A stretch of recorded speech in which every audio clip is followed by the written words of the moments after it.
நமது ஜெபம் டிவியில் நேசரின் சத்தம். இந்த நல்ல நேரத்தில் இதை பார்த்து கொண்டிருக்க தேவஜனமே, ஏதோ ஒரு சூழ்நிலையிலே உங்களை விசாரிப்பதுக்கு, உங்க பிரச்சனையை கொஞ்சம் காது கொடுத்து கேட்பதுக்கு ஒருவரும் இல்லை என்று சொல்லி நீங்கள் கலக்கத்தோடு கூட இருக்கலாம். உங்க ஊழியத்தின் பாதிலே உங்களை உதவி செய்வதற்கு, உங்களுடைய தேவைகளை சந்திப்பதற்கு, பண தேவைகள் அதிகமாக இருக்கிறதே, எனக்கு யார் என்னை புரிந்து கொள்வார், யார் எனக்கு உதவி செய்வார் என்று சொல்லி நீங்கள் கலக்கத்தோடு கூட இந்த நேரத்தில் நீங்கள் உங்களுடைய இருதயத்தில் யோசித்து கொண்டு இருக்கலாம். இன்று ஆண்டவர் உங்களை பார்த்து இப்படி சொல்லுகிறார், இன்று உங்களை தேடி இயேசுவானவர் வந்திருக்கிறார். Every Tuesday, நேசரின் சத்தம் at 9:30 PM. Only on ஜெபம் TV.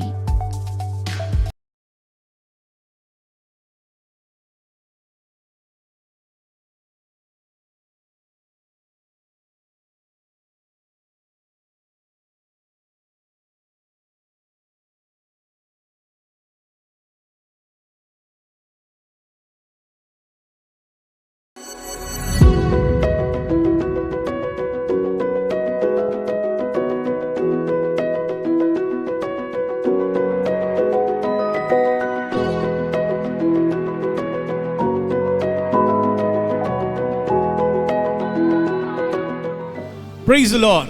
இயேசு என்றாலே அற்புதம் நிறைந்தவருங்க. இந்த நல்ல நாளிலே இயேசுவின் நாமத்தை உங்களுடைய நாவினாலே உச்சரிக்கும் பொழுது, இயேசு என்று சொல்லும் பொழுது நம்முடைய வாழ்க்கையில் அற்புதம் நடக்கும். இன்று நாம் பாடப்போகிற பாடலும் அப்படிப்பட்ட பாடல் தான். அற்புதர் அற்புதர் இயேசு அற்புதர். சேர்ந்து நாம் பாடுவோமா?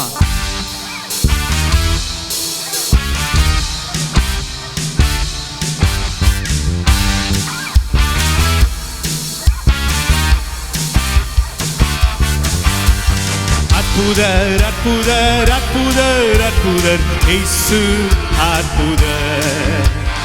அன்றினோர் வாழ்வை இன்பமாய் மாற்றும் இயேசு அற்புதர். சரி சொல்லுவோம்.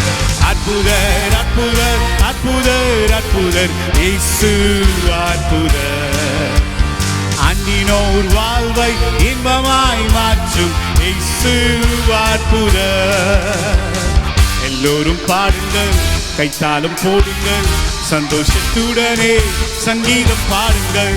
எல்லோரும் பாடுங்கள், கைத்தாளம் போடுங்கள், சந்தோஷத்துடனே சங்கீதம் பாடுங்கள்.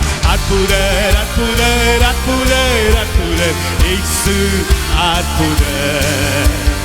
அன்றினோர் வாழ்வை இன்பமாய் மாற்றும் இயேசு அற்புதர்.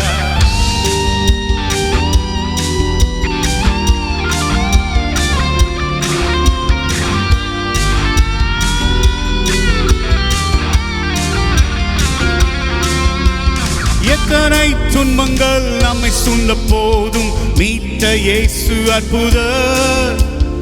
என்னென்ன தொல்லைகள் நம்மை சூழ்ந்த போதும் காத்த இயேசு அற்புதர். எத்தனை துன்பங்கள் நம்மை சூழ்ந்த போதும் மீட்ட இயேசு அற்புதர். என்னென்ன தொல்லைகள் நம்மை சூழ்ந்த போதும் காத்த இயேசு அற்புதர். உலகத்தில் இருப்போனிலும் எந்தனைசும் பெரியவர் அற்புதரே. உலகத்தில் இருப்போனிலும் எந்தனைசும் பெரியவர் அற்புதரே. உண்மையாய் அவரை தேடும் யாவருக்கும் இயேசு அற்புதர். உண்மையாய் அவரை தேடும் யாவருக்கும் இயேசு அற்புதர். எல்லோரும் பாடுங்கள், கைத்தாளம் போடுங்கள், சந்தோஷத்துடனே சங்கீதம் பாடுங்கள். எல்லோரும் பாடுங்கள், கைத்தாளம் போடுங்கள், சந்தோஷத்துடனே சங்கீதம் பாடுங்கள். அற்புதர் அற்புதர் அற்புதர் அற்புதர் இயேசு அற்புதர். அன்றினோர் வாழ்வை இன்பமாய் மாற்றும் இயேசு அற்புதர்.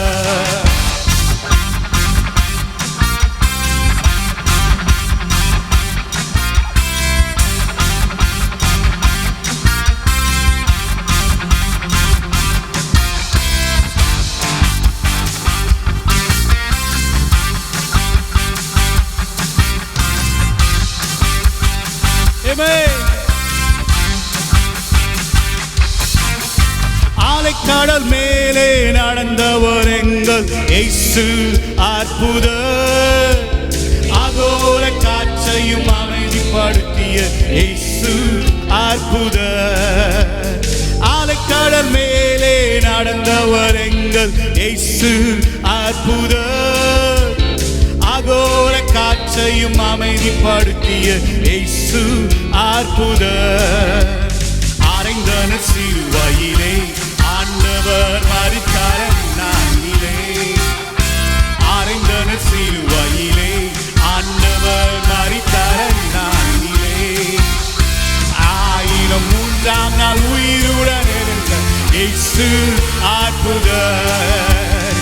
1003ஆம் நாள் உயிருடன் எழுந்த இயேசு அற்புதர். எல்லோரும் பாடுங்கள், கைத்தாளம் போடுங்கள், சந்தோஷத்துடனே சங்கீதம் பாடுங்கள். எல்லோரும் பாடுங்கள், கைத்தாளம் போடுங்கள், சந்தோஷத்துடனே சங்கீதம் பாடுங்கள். அற்புதர் அற்புதர் அற்புதர் அற்புதர் இயேசு அற்புதர். அண்டினோர் வாழ்வை இன்பமாய் மாற்றும் இயேசு அற்புதர். அற்புதர் அற்புதர் அற்புதர் அற்புதர் இயேசு அற்புதர். அண்டினோர் வாழ்வை இன்பமாய் மாற்றும் இயேசு அற்புதர். நல்ல கரங்களை தட்டி இயேசு அற்புதர் என்று சொல்லுங்க பார்க்கலாம். ஹல்லேலூயா. இயேசு என்றாலே அற்புதம் நிறைந்தவருங்க. இயேசு என்றாலே அதிசயம் நிறைந்தவர். எத்தனை விதமான பிரச்சனைகளுக்குள்ளாக நம்ம காணப்பட்டிருந்தாலும், ஒரு விசை ஒரு குஷ்டரோகி, அந்த நாட்களிலே நாம் பார்க்கும் பொழுது குஷ்டரோகிகள் அவர்கள் கிராமத்துக்குள்ளாக வர முடியாது, அந்த பட்டணத்துக்குள்ளாக வர முடியாது. அவர்கள் யாராவது அவர்களுக்கு முன்பதாக வந்துவிட்டால் அவர்கள் தீட்டு என்று சொல்ல வேண்டும். அப்படிப்பட்டதான குஷ்டரோகியை இயேசுவானவர் மனதுருகி அவனை தொட்டார். தேவஜனமே, நாம் ஆராதிக்கிற இயேசுவானவர் எப்படிப்பட்டவர் என்றால், அவர் மனதுருக்கமுடையவராயிருக்கிறவர். ஏனென்றால் அவர் நமக்காக பலியாய், ஜீவ பலியாய் ஒப்பு கொடுத்தவர். நம்முடைய வாழ்க்கை எவ்வளோ பாவத்தில் காணப்பட்டிருந்தாலும், எவ்வளோ அக்கிரமத்தில் இருந்தாலும், ஒரு விசை நம்முடைய வாழ்க்கையானது இயேசுவை விட்டு தூரமாய் காணப்பட்டிருந்தாலும், அவருடைய அன்பை நாம் இப்பொழுதும் உணர முடியுங்க. ஏனென்றால் விலையேற பெற்ற அவருடைய இரத்தத்தினாலே அவர் நம்மளை மீட்டெடுத்திருக்கிறார். அவர் ஒருவர் கவர்ச்சி நாயகராய் இருக்கிறார். அவர் ஒருவர் எப்பொழுதுமே நம்மளுக்கு நிறைவாய் இருக்கிற தெய்வம். அவரை நோக்கி நாம் பார்க்கும் பொழுது, அவரை ஆராதிக்கும் பொழுது, அவர் நம்மளை ஆளுகை செய்கிறவராய் இருக்கிறவர். அவருடைய கரத்தினாலே நம்மளை மூடுகிறவர். அவருடைய பாதுகாப்பினாலே நம்மளை மூடுகிறவர். ஒருவேளை ஏதோ ஒரு பயத்தோடு கூட நீங்கள் இருக்கிறீர்களா? நாளைக்கு என்ன நடக்க போகிறது என்றதான பிரச்சனையோடு கூட உங்களுடைய வாழ்க்கையானது பயத்தின் மத்தியில் இருக்கிறதா? அந்த கவர்ச்சி நாயகர் அவர் வந்துட்டா உங்க வாழ்க்கையில எல்லாம் மாறிவிடும். அவரை நோக்கி நாம் ஆராதனை செய்வோம். ஆமென். Yes Lord.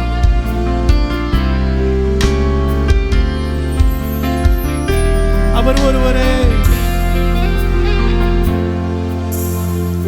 கவர்ச்சி நாயகரே,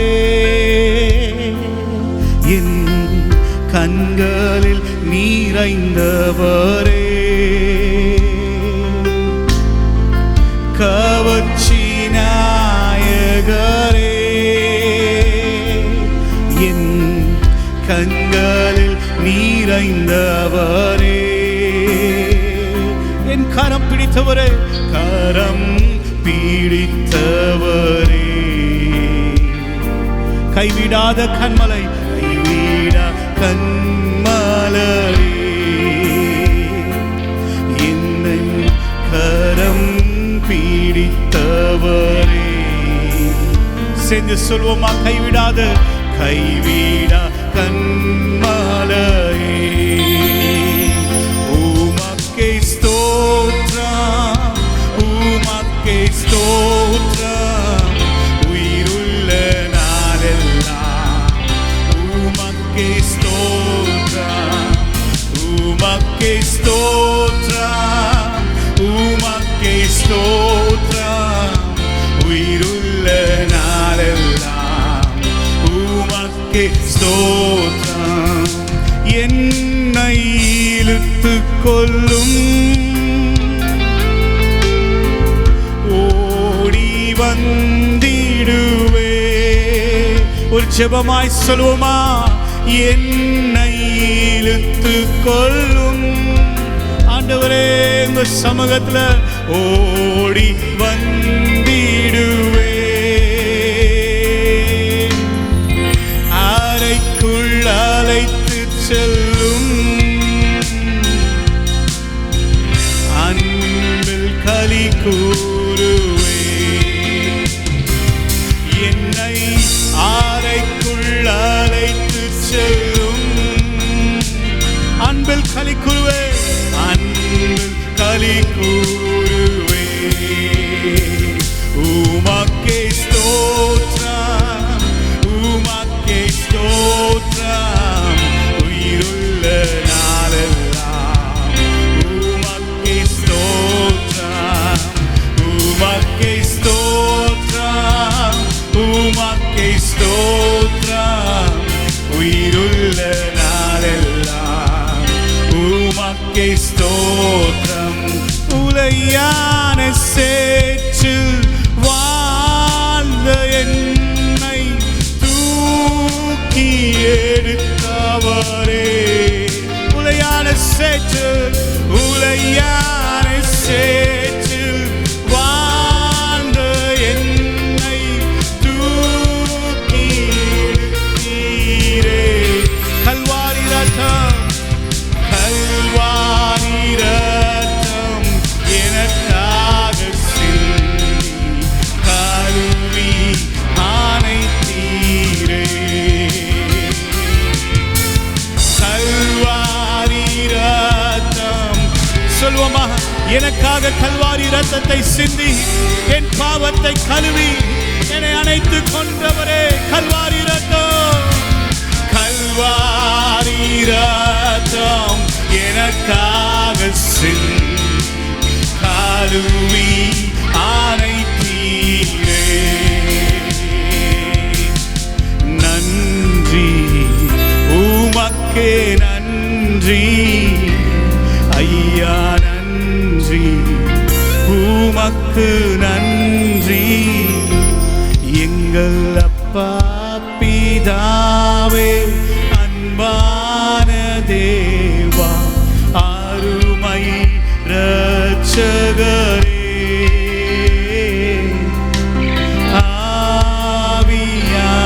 ஆவியானவரே. எங்கள் அப்பா பிதாவே, அப்பா பிதாவே, அன்பான தேவா, அருமை இரட்சகரே, ஆவியானவரே, ஆவியானவர். ஒரு விசை கரங்களை உயர்த்தி உமக்கே ஸ்தோத்திரம், உமக்கே ஸ்தோத்திரம், உயிருள்ள நாளெல்லாம். உமக்கே ஸ்தோத்திரம், உமக்கே ஸ்தோத்திரம், உமக்கே ஸ்தோத்திரம், உயிருள்ள நாளெல்லாம். உமக்கே ஸ்தோத்திரம், உமக்கே ஸ்தோத்திரம், உமக்கே ஸ்தோத்திரம், உயிருள்ள நாளெல்லாம். உமக்கே ஸ்தோத்திரம். எத்தனை பேர் சொல்ல முடியும்? உயிருள்ள நாளெல்லாம் உமக்கே நாங்கள் ஸ்தோத்திரம் செய்கிறோம் ஆண்டவரே. ஏன் நாம் ஸ்தோத்திரம் செய்ய வேண்டும்? வசனம் சொல்லுகிறது, ஸ்தோத்திரத்தினால் கிருபை பெருகும். அவருடைய கிருபை தான் நாம் நிற்பது, நிர்மலமாக அதற்பது அவருடைய சுத்த கிருபை. இன்று நீங்கள் ஜீவனோடு கூட இருப்பது, நீங்கள் இப்பொழுது பலத்தோடு கூட இருப்பது அவருடைய கிருபைங்க. எத்தனையோ பேருடைய வாழ்க்கை முடிந்தது, எத்தனையோ பேருடைய வாழ்க்கை மண்ணுக்கு மண்ணாக, சாம்பலுக்கு சாம்பலாய் போனது. ஆனால் கர்த்தர் நம்மளுக்குள்ளாக ஒரு ஜீவனை தந்திருக்கிறார், நம்மளுக்குள்ளாக ஒரு பலனை தந்திருக்கிறார். இருக்கிற எல்லா ஆசீர்வாதத்துக்காக, ஆண்டவர் கொடுத்திருக்கிற அந்த ஜீவனுக்காக ஆண்டவரே உமக்கு ஸ்தோத்திரம் என்று சொல்லிக் கொண்டிருங்கள். ஆண்டவரை ஸ்தோத்தரிக்க ஸ்தோத்தரிக்க கிருபை பெருகும். கிருபை பெருகினால் கர்த்தர் உங்களுடைய எல்லா காரியத்திலும் அவருடைய மகிமையை நீங்கள் பார்க்க முடியும். தேவஜனமே, கர்த்தரை ஆராதிப்பதே உங்களுக்கு வாழ்க்கையின் ஒரு பலனாய் இருக்கட்டும், ஒரு ஜீவனாய் இருக்கட்டும். இயேசுவே, இந்த ஆராதனை நம்முடைய கருத்துக்குள்ளா நாங்கள் ஒப்பு கொடுக்கிறோம். இயேசுவின் நாமத்தினாலே கேட்கிறோம் நல்ல தகப்பனே. ஆமேன், ஆமேன். கர்த்தருடைய வார்த்தைக்கு நேராக நாம் கடந்து செல்வோம்.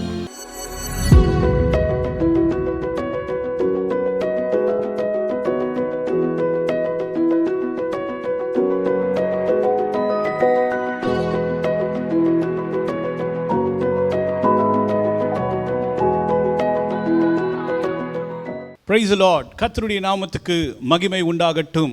இந்த நல்ல நாளிலே உங்களை பார்ப்பதில் மிகுந்த சந்தோஷம். நாம் கர்த்தரை ஆராதித்தோம், கர்த்தருடைய நாமத்தை உயர்த்தினோம். இன்று ஆண்டவருடைய வசனத்தை நாம் கேட்க போகிறோம். கர்த்தர் நம்மளோடு கூட பேசும்படியாக நீங்கள் கொஞ்ச நேரம் உங்களுடைய இருக்கிற இடத்துல கர்த்தருடைய வார்த்தைக்கு நேராக நீங்கள் செவி கொடுக்கும்படியாக நான் கேட்டுக்கொள்கிறேன். இன்றைக்கு ஆண்டவர் நம்மளோடு கூட பேச போகிறதான வார்த்தை என்பது 1 பேதுரு 5ஆம் அதிகாரம் 7ஆம் வசனத்திலிருந்து நாம் வசனத்தை நாம் கேட்க போகிறோம். வசனம் சொல்லுகிறது, அவர் உங்களை விசாரிக்கிறபடினால் உங்கள் கவலைகள் எல்லாம் அவர் மேல் வைத்து விடுங்கள். ஆமென். இன்று நாம் வாழ்ந்து கொண்டிருக்கிறதான இந்த உலகமானது நம்மளை குறித்ததான எண்ணம் இல்லாத ஒரு உலகமாக இருக்கலாம். நாம் வாழ்ந்து கொண்டிருக்கிறதான நண்பரோ உறவினர்களோ நம்மளை சுற்றிலும் காணப்படுகிறவர்களோ ஒரு விசாரிக்கிறவர்களாக இருப்பார்கள் என்று சொல்லி நாம் நினைத்து கொண்டிருக்கிறோம். ஆனால் ஒரு சில கட்டத்தில் அவர்கள் நம்மளுடையதான சூழ்நிலைகளை விசாரிப்பதில்லை. நம்முடைய வாழ்க்கை குறித்ததான எந்த எண்ணமும் சில பேருக்கு இல்லாமல் இருக்கலாம். ஆனால் ஆண்டவருடைய வசனம் சொல்லுகிறது, அவர் உங்களை விசாரிக்கிறபடினால் உங்கள் கவலைகள் எல்லாம் அவரிடத்தில் வைத்து விடுங்கள். சில நேரத்தில் நம்மளுடைய வாழ்க்கையிலே நம்ம இப்படி தான் யோசித்து கொண்டு இருக்கிறோங்க. நம்ம நம்மளுடைய பெற்றோரிடத்தில் நம்மளுடைய கவலைகளை சொன்னால் நம்மளுடைய பிரச்சனைகள்லாம் சரியாயிடும். நம்மளுடையதான நெருங்கிய நண்பனிடத்தில் நம்மளுடைய பிரச்சனையை சொன்னால் நம்மளுடைய கவலைகள் எல்லாம் சரியாயிடும் சொல்லிட்டு மணிக்கணக்கான நம்மளுடைய பிரச்சனைகளை என்ன பண்றோம்னா நம்மளுடைய நண்பரிடத்திலையோ உறவினரிடத்திலையோ நம்மளுடைய பெற்றோரிடத்திலையோ நம்ம ஷேர் பண்ணி கொண்டு இருக்கிறோம். எல்லாம் கரெக்ட் தாங்க. ஆனால் நம்மளுடைய கவலைகள் ஏதாவது மாறி இருக்கிறதா? நம்மளுடைய கவலைகள் ஏதாவது நம்மளை விட்டு அகன்று போயிருக்கிறதா? இல்லை, அதே கவலை அதே பிரச்சனையோடு கூட தானே நம்ம காணப்படுறோம். ஆனால் வசனம் சொல்லுகிறது, இந்த இடத்துல சொல்லுகிறார், அவர் உங்களை விசாரிக்கிறபடினால். முதலாவது ஆண்டவர் எப்படிப்பட்டவர் என்றால் நம்மளை விசாரிக்கிற கர்த்தர். நீ எப்படி இருக்கிறாய்? உன்னுடைய நிலைமை எப்படியாக இருக்கிறது? நம்முடைய குடும்ப வாழ்க்கை எப்படியா இருக்கிறது? நம்முடைய தனிப்பட்ட வாழ்க்கை எப்படியா இருக்கிறது? நம்முடைய ஊழியத்தின் பாதை எப்படியா இருக்கிறது என்பதை அவர் நன்றாக விசாரிக்கிறவராய் இருக்கிறார். நம்மளை சுற்றிலும் காணப்படுகிறவர்கள் நம்மளை விசாரிக்கிறார்களோ இல்லையோ? அநேகருக்கு அநேக தேவைகள் காணப்படுகிறது. உறவினர்கள் நல்ல செல்வத்தோடு கூட காணப்படுவார்கள், சில பேர் நண்பர்கள் நல்ல செல்வத்தோடு கூட காணப்படுவார்கள். ஆனால் இவர்கள் நம்மளுக்கு உதவி செய்வாங்க, அவங்க நம்மளுக்கு உதவி செய்வாங்கன்னு சொல்லிட்டு நம்ம நிறைய விஷயத்தை யோசித்து கொண்டிருக்கலாம். ஆனால் அவர்கள் நம்மளை குறித்ததான எந்த எண்ணமும் இல்லாமல் காணப்பட்டிருக்கலாம். ஆனால் நான் சொல்லுகிறேன், மனிதரை நம்பி நம்பி ஏமாந்த நாட்கள் போதும். இன்று ஆண்டவரை நாம் நம்ப போகிறோம். ஹல்லேலூயா.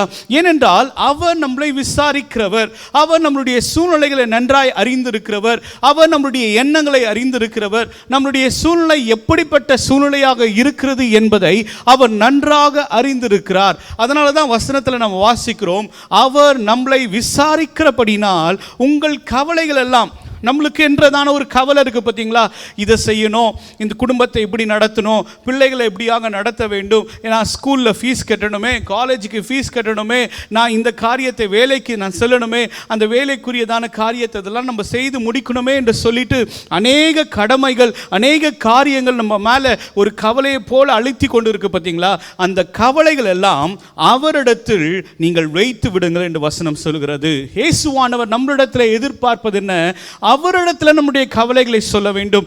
அவரிடத்தில் நம்முடைய கவலைகள் எல்லாம் வைக்கும் பொழுது விசாரிக்கிறவராய் இருக்கிறார். வேத வசனத்தில் ஒரு நபருடையதான வாழ்க்கையில் ஒருத்தரும் உதவி செய்யாத ஒரு சூழ்நிலை காணப்பட்டது. நீங்கள் எடுத்து வாசிப்பீர்கள் என்றால் யோவான் 5ஆம் அதிகாரம் 5ஆம் வசனத்தில் இந்த இடத்துல 5ஆம் வசனம் சொல்லுகிறது, 38 வருஷம் வியாதி கொண்டிருந்த ஒரு மனுஷன் அங்கே இருந்தான். பாருங்க, அந்த இடத்துல அநேக முடவர், சப்பானிகள், வியாதிப்பட்டவர்கள் எல்லாருமே அந்த பெதஸ்தா குளத்திலே அந்த குளம் எப்பொழுது கலக்கப்படும் என்று சொல்லி அவர்கள் காத்து கொண்டிருந்தார்கள். ஏன் குளம் கலக்க வேண்டும்? அப்பொழுது பாருங்க, அந்த நாட்களிலே ஒரு நம்பிக்கை இருந்தது. தூதன் வந்து அந்த பெதஸ்தா குளத்தை கலக்கிவிட்டால் முதலாவது யார் இறங்குறார்களோ அவர்களுக்கு சுகம். அது எப்படிப்பட்ட வியாதி இருந்தாலும் சரி, அது எப்படிப்பட்டதான எத்தனை வருஷங்கள் வியாதி இருந்தாலும் சரி, அவர்களுக்கு இம்மிடியேட்டாக சுகம் கிடைக்கும். ஆனால் ரூல்ஸ் என்னன்னா, அந்த குளம் கலக்கப்பட்ட அடுத்த நபராக நீங்கள் இறங்க வேண்டும். அந்த இடத்துல ஒரு நபர் இருந்தார், அவருக்கு 38 வருஷமாய் பலவீனத்தோடு கூட அந்த இடத்துல அவர் காத்து கொண்டிருந்தார். அவருடைய வேதனை என்ன? 6ஆம் வசனத்தில் நம்ம வாசிக்கிறோம், படுத்திருந்த அவனை இயேசு கண்டு. ஹல்லேலூயா. இவன் அந்த பெதஸ்தா குளத்திலே காணப்படுகிறான். அநேகர் இருந்தார்கள், ஆனால் இவனை மட்டும் இயேசுவானவர் கண்டு அவன் வெகு காலமாய் வியாதியஸ்தன் என்று அறிந்து அவனை நோக்கி சொஸ்தமாக வேண்டும் என்று விரும்புகிறாயா என்று கேட்டார். ஹல்லேலூயா. எந்த அளவுக்கு நம்மளை குறித்து ஆண்டவர் விசாரிக்கிறவராய் இருக்கிறார், எந்த அளவுக்கு நம்முடைய சுகத்தை அவர் எதிர்பார்த்து கொண்டு நம்மளுக்கு சுகம் கொடுக்கும்படியாக, விடுதலை ஆக்கும்படியாக அவர் காத்து கொண்டு இருக்கிறார் என்பதை இது ஒரு அடையாளமாய் இருக்கிறது. அவன் சொல்லுகிறான், 7ஆம் வசனத்தில் நான் வாசிக்கும் பொழுது, அதற்கு வியாதியஸ்தன், ஆண்டவரே, தண்ணீர் கலக்கப்படும் பொழுது என்னை குளத்தில் கொண்டு போய் விடுவதற்கு ஒருவரும் இல்லை அப்படின்னு சொல்றான். பாருங்க, இந்த இடத்துல அவனுக்கு விசாரிக்கவும் ஒருத்தர் இல்லை, உதவி செய்யும் ஒருத்தரும் இல்லை. 38 வருஷம் ஒரே நிலைமையில் அவனுடைய வாழ்க்கையானது காணப்படுகிறது. அப்படிப்பட்டவனை தேடி இயேசுவானவர் வந்தார். ஹல்லேலூயா. இந்த நல்ல நேரத்தில் இதை பார்த்து கொண்டிருக்க தேவஜனமே, ஏதோ ஒரு சூழ்நிலையிலே உங்களை விசாரிப்பதுக்கு, உங்க பிரச்சனையை கொஞ்சம் காது கொடுத்து கேட்பதுக்கு ஒருவரும் இல்லை என்று சொல்லி நீங்கள் கலக்கத்தோடு கூட இருக்கலாம். உங்க ஊழியத்தின் பாதிலே உங்களை உதவி செய்வதற்கு, உங்களுடைய தேவைகளை சந்திப்பதற்கு, பண தேவைகள் அதிகமாக இருக்கிறதே, எனக்கு யார் என்னை புரிந்து கொள்வார், யார் எனக்கு உதவி செய்வார் என்று சொல்லி நீங்கள் கலக்கத்தோடு கூட இந்த நேரத்தில் நீங்கள் உங்களுடைய இருதயத்தில் யோசித்து கொண்டு இருக்கலாம். இன்று ஆண்டவர் உங்களை பார்த்து இப்படி சொல்லுகிறார், அன்று 38 வருஷம் அந்த பலவீனத்தில் அவன் கஷ்டப்பட்டிருந்த அவனை தேடி இயேசு வந்ததை போல இன்று உங்களை தேடி இயேசுவானவர் வந்திருக்கிறார். அவர் சொல்லுகிறதான வார்த்தை என்னவென்றால், அவர் உங்களை விசாரிக்கிறபடினால் உங்கள் கவலைகள் எல்லாம் அவர் மேல் வைத்து விடுங்கள். ஹல்லேலூயா. உங்களுக்கு என்னென்ன பிரச்சனை இருக்குதோ, உங்களுக்கு என்னென்னலாம் ப்ராப்ளம் இருக்குதோ, உங்களுக்கு என்னென்னலாம் தேவைகள் இருக்கிறதோ, உங்களுக்கு என்னென்னலாம் எதிர்காலத்துக்குரியதான எண்ணங்கள் இருக்கிறதோ, எல்லாவற்றையும் இயேசுவினிடத்தில் நீங்கள் வைக்கும் பொழுது அவர் நம்மளை விசாரிக்கிறபடினால் அவர் நேர்த்தியானதை நம்முடைய வாழ்க்கையை செய்து முடிக்க அவர் நல்லவராய் இருக்கிறார். ஹல்லேலூயா. தேவஜனமே, இந்த வார்த்தையை கேட்டுக்கொண்டிருக்கிற அருமையான தேவஜனமே, அவர் நம்மளை விசாரிக்கிறவர். ஹல்லேலூயா. அதனால இந்த உலகத்தில் இருக்கிற நபர்களை குறித்து நீங்கள் கவலைப்பட வேண்டாம், உங்க சொந்தங்களை குறித்து கவலைப்பட வேண்டாம். இவர்கள் உதவி செய்யலையே, அவங்க உதவி செய்யலையே, நான் தனித்து விடப்பட்டனே, என்னுடைய குடும்பத்தில் இப்படிப்பட்ட ஒரு இழப்பு வந்ததே, என்னுடைய குடும்பத்தில் இப்படிப்பட்டதான ஒரு பிரிவுகள் வந்திருக்கிறதே, எனக்கு ஆக்சிடென்ட், இப்படிப்பட்ட காரியத்தில் நான் இதெல்லாம் இழந்திருக்கிறேனே, என் வாழ்க்கையில் யாருமே விசாரிக்க கூட வரமாட்டாங்களே, என்னை யாரும் கேர் எடுத்துக்க மாட்டாங்களேன்னு சொல்லி நீங்கள் கலக்கத்தோடு கூட காணப்படலாம். இன்று ஆண்டவர் சொல்லுகிறார், உங்கள் கவலை எல்லாம் அவரிடத்தில் வைத்து விடுங்கள். ஹல்லேலூயா. அவரிடத்தில் நீங்கள் வைக்கும் பொழுது ஆண்டவர் உங்களுக்கு உங்களுடைய தேவைகளை சந்திக்கிறவராய் இருக்கிறார். ஹல்லேலூயா. ஏனென்றால் வசனத்தில் நாம் வாசிக்கிறோம், நீதிமான் விரும்பும் காரியம் அவனுக்கு கொடுக்கப்படுவாங்க. நீங்கள் நீதிமானாய் இருக்கும்படியாக கர்த்தர் விரும்புகிறார். கர்த்தரை நோக்கி பார்க்கும்படியாக ஆண்டவர் விரும்புகிறார். நம்மளுடைய கவலைகளை மற்றவங்க கிட்ட சொல்லி நம்ம நேரம் தான் வேஸ்ட் ஆகும். அவங்க ஒரு சஜஷன் சொல்லுவாங்க, அவங்க ஒரு ஆலோசனை சொல்லுவாங்க, அதை நம்ம கேட்டுட்டா நம்மளுடைய வாழ்க்கையிலே அடுத்த கட்டத்துக்குள்ளாக நம்ம போக முடியாது. ஆனால் நான் சொல்றேன், நம்மளுடைய பிரச்சனைகளை ஆண்டவரிடத்தில் சொல்ல வேண்டும். ஹல்லேலூயா. அன்னாள் என்றதான ஒரு சகோதரி, அந்த சகோதரி அவர்களுக்கு பிள்ளை பாக்கியம் இல்லாமல் காணப்பட்டார்கள். ஆனால் அவங்களுடைய குடும்பத்தில் மற்றவர்கள் எல்லாருக்குமே குழந்தை பாக்கியம் இருந்தது, இவளுக்கு மட்டும் குழந்தை பாக்கியம் இல்லை. அவள் செய்த காரியம் என்ன? அவளுடைய கவலைகளை கர்த்தருக்கு முன்பதாக வைத்தாள். தேவனுடைய ஆலயத்திலே அந்த கவலைகளை கொண்டு வந்து ஆண்டவருக்கு முன்பதாக சொல்லும் பொழுது ஆண்டவர் ஏற்ற காலத்திலே அவளுக்கு ஒரு ஆண் பிள்ளையை கொடுத்தார். அந்த ஆண் பிள்ளை தான் தீர்க்கதரிசி என்றதான சாமுவேல் என்றதான ஒரு ஆண் பிள்ளை. தேவஜனமே, ஒரு போராட்டத்துக்குள்ளாக இருக்கிறீங்களா? கஷ்டம் என்றதான, கவலை என்றதான ஒரு போராட்டத்தில் நீங்கள் மாட்டிக்கொண்டு இருக்கிறீர்களா? உங்களை தேடி ஆண்டவர் ஒரு வார்த்தையை அனுப்புகிறார். அந்த கஷ்டத்துக்கு பதில் நீங்கள் ஒரு ஆனந்தத்தை சம்பாதிக்க போகிறீர்கள். எந்த கஷ்டமானது உங்களுடைய வாழ்க்கையை அழித்து கொண்டு கவலைப்பட்டு கொண்டு இருக்கிறதோ, உங்களுக்காக கர்த்தர் ஒரு தீர்க்கதரிசியை வைத்திருக்கிறார். உங்களுடைய வாழ்க்கையில கர்த்தர் ஒரு நன்மையான காரியங்களை வைத்திருக்கிறார். அந்த நாட்களிலே அங்கே தீர்க்கதரிசிகள் ஒருவரும் இல்லை. ஆனால் சாமுவேல் என்றதான முதலாவது ஒரு தீர்க்கதரிசியை கர்த்தர் அன்னாளுடைய வயிற்றில் கர்த்தர் வைத்தாருங்க.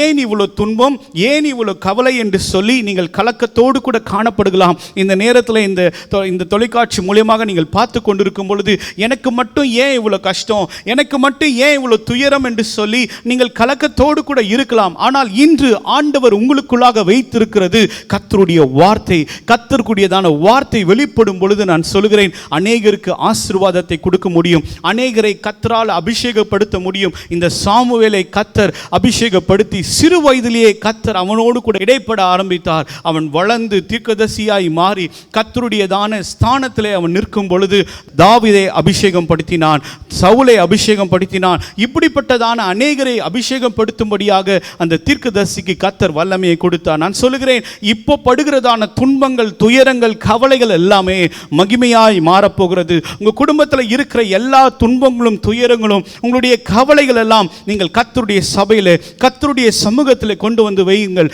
கர்த்தருக்கு முன்பதாக ஒப்பு கொடுத்து பாருங்கள். ஆண்டவர் உங்களுடைய துயரத்தை, கவலைகளை அவர் ஆனந்த களிப்பாக மாற்றி முடிப்பார். ஹல்லேலூயா. அந்த 38 வருஷமான அந்த மனிதனுடைய வாழ்க்கை அந்த நாளிலே, அந்த நிமிடத்திலே ஒரு மாற்றம் நடந்தது. அவனை கொண்டு போய் விடுவதற்கு யாரும் இல்லை. ஆனால் இயேசுவானவர் சொன்னார், எழுந்து உன் படுக்கையை எடுத்துக்கொண்டு நட என்று சொன்னார். அவன் எழுந்து படுக்கை எடுத்துக்கொண்டு நடந்தான். தேவஜனமே, 38 வருஷம் அவனுடைய வாழ்க்கையை விசாரிப்பதற்கு ஒருவரும் இல்லை, 38 வருஷம் உதவி செய்ய ஒருத்தரும் இல்லை. ஆனால் கர்த்தர் அந்த மனிதனுடைய வாழ்க்கையை மாற்றினார். அண்ணாளுடைய வாழ்க்கையிலே அவளுக்கு விசாரிக்கவும் உதவி செய்யவும் ஒருவரும் இல்லை. ஆனால் கர்த்தரே அவளுடைய நிந்தையை கர்த்தர் ஆனந்த களிப்பாக முடித்தார். இன்று ஆண்டவர் உங்களுடைய குடும்பத்திலும் உங்களுடைய தேவைகளை அவர் சந்திக்கிறவராய் இருக்கிறார். ஆண்டவருடைய சமூகத்தில் நீங்கள் உங்களுடைய கவலைகள் எல்லாம் ஆண்டவரிடத்தில் நீங்கள் சொல்லும் பொழுது, ஆண்டவருடைய சமூகத்தில் நீங்கள் அறிக்கை செய்யும் பொழுது, ஆண்டவரிடத்தில் நீங்கள் ஒப்பு கொடுக்கும் பொழுது அவர் உங்களுடைய கவலைகளை எல்லாம் மாற்றி போடுவார். ஹல்லேலூயா. நாம் ஜெபிப்போமா? கர்த்தருடைய சமூகத்தில் அப்படியே இருந்த இடத்துல கண்களை மூடுவோம். கர்த்தருடைய சமூகத்தில் நம்ம சொல்ல போகிறோம், ஆண்டவரே, என்னுடைய கவலைகள், என்னுடைய கண்ணீர்கள், என்னுடைய வியாதிகள், என்னுடையதான எல்லா விதமான ஏமாற்றங்கள், என்னுடைய தோல்விகள் எல்லாவற்றையும் உங்களுடைய பாதத்தில் ஒப்பு கொடுக்கிறோம் என்று சொல்லி கர்த்தருக்கு முன்பதாக நம்மளை ஒப்பு கொடுப்போம். ஆவியானவரே, இந்த ஜெபத்தில் யாரெல்லாம் இணைந்து கொண்டிருக்கிறார்களோ ஆண்டவரே, அவர்களுடைய வாழ்க்கையில் இருக்கிற எல்லா கவலைகளை களிப்பாய் மாற்றுவீராக. ஆண்டவரே, அவங்களுடைய கண்ணீருக்கு பதிலாக ஆனந்த சந்தோஷத்தை கர்த்தர் அவங்களுக்கு தரும்படியாக நான் ஜெபிக்கிறேன். ஆண்டவரே, ஆண்டவரே, உங்கள் துக்கம் சந்தோஷமாய் மாறும் என்ற வார்த்தையின்படியாக ஆண்டவரே, இந்த சத்தம் தொனித்து கொண்டிருக்கிற ஒவ்வொருத்தருடைய கூடாரத்துக்குள்ளாக எல்லா துக்கமும் சந்தோஷமாய் மாறட்டும். ஆண்டவரே, நான் ஷாலோம் என்ற சமாதானத்தை பேசுகிறேன். ஒவ்வொருத்தருடைய வாழ்க்கையிலே ஆண்டவரே, உம்முடைய சமாதானம் நிலைத்திருப்பதாக. பிசினஸ்ல லாஸ்ல காணப்படுகிற ஒவ்வொருத்தருக்கும் இப்பொழுதே ஆண்டவரே செழிப்பின் ஆசீர்வாதம் திறக்கப்படட்டும். ஆண்டவரே, வேலை கிடைக்காமல் இருக்கிறவர்களுக்கு நல்ல ஒரு வேலையை கர்த்தனை தருவீராக.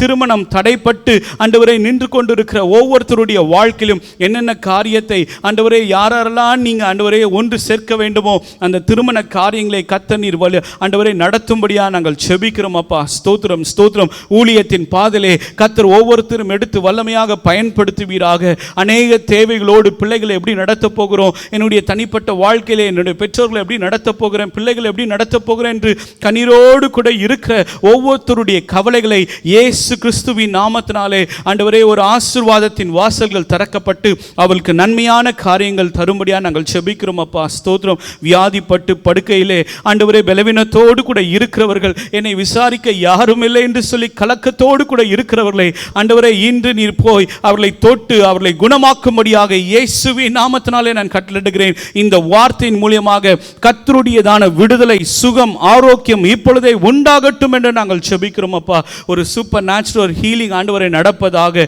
ஆவியானவரே, உம்முடைய வார்த்தையின் மூலமாக ஒவ்வொருத்தரையும் குணப்படுத்துவதற்காக, விடுதலையாக்குவதற்காக நன்றி செலுத்துகிறோம். ஆண்டவரே, நாங்கள் மறுபடியுமாக நாங்கள் சந்திக்கும் வரை அநேக சாட்சிகள் எழும்ப கர்த்தர் உதவி செய்யுங்க. ஒவ்வொருத்தரையும் ஆசீர்வதிங்க. இயேசு கிறிஸ்துவின் நாமத்தினாலே கேட்கிறோம் எங்கள் ஜீவனுள்ள நல்ல தகப்பனே. ஆமேன், ஆமேன். உண்மையாகவே கர்த்தர் உங்களை சுகப்படுத்தி இருக்கிறார், உங்களுக்கு விடுதலை கொடுத்திருக்கிறார், உங்களுடைய கவலைகளை ஆண்டவர் சந்தோஷமாய் மாற்றிருக்கிறார். ஹல்லேலூயா. இந்த வார்த்தை உங்களுக்கு பிரயோஜனமாய் இருந்திருக்கும் என்றால் எங்களோடு கூட தொலைபேசி மூலமாக நீங்கள் தொடர்பு கொள்ள மறவாதிருங்கள். எங்களுடைய தொலைபேசி எண் கீழே காணப்படும். அந்த கால் நம்பருக்கு நீங்கள் கால் பண்ணி உங்களுடைய சாட்சிகளையும் உங்களுடைய ஜெப குறிப்புகளையும் நீங்கள் எங்களோடு கூட நீங்கள் பேசலாம். விசேஷமாக இந்த காஸ்பல் மீடியா மினிஸ்ட்ரிக்கு என்று நீங்கள் காணிக்க கொடுக்க வேண்டும் என்று ஆண்டவர் உங்களுடைய உள்ளத்தில் ஏவுதல் வைத்திருப்பார் என்றால் கீழே காணுகிறதான அந்த ஜிபே நம்பர் மூலியமாகவோ இல்லை என்றால் பேங்க் டீட்டெயில்ஸ் மூலியமாகவோ நீங்கள் ஆண்டவருக்கு என்று அந்த காணிக்கை கொடுக்கலாம். ஏனென்றால் பல தேசங்களுக்கு இந்த வார்த்தை கடந்து சென்று அநேகரை கர்த்தர் சுகப்படுத்தி கொண்டிருக்கிறார். அநேகருடையதான தேவைகளை கர்த்தர் சந்திக்கிறவராய் இருக்கிறார். தொடர்ந்து இந்த ஊழியங்கள் அநேகருக்கு ஆசீர்வாதத்தை கர்த்தர் கொடுத்திருக்கிறார். உங்களுக்கும் இன்றைக்கு ஆசீர்வாதத்தை கர்த்தர் கொடுத்திருப்பார் என்பதில் சந்தேகமில்லை. நாம் மறுபடியும் சந்திப்போம். God bless you all.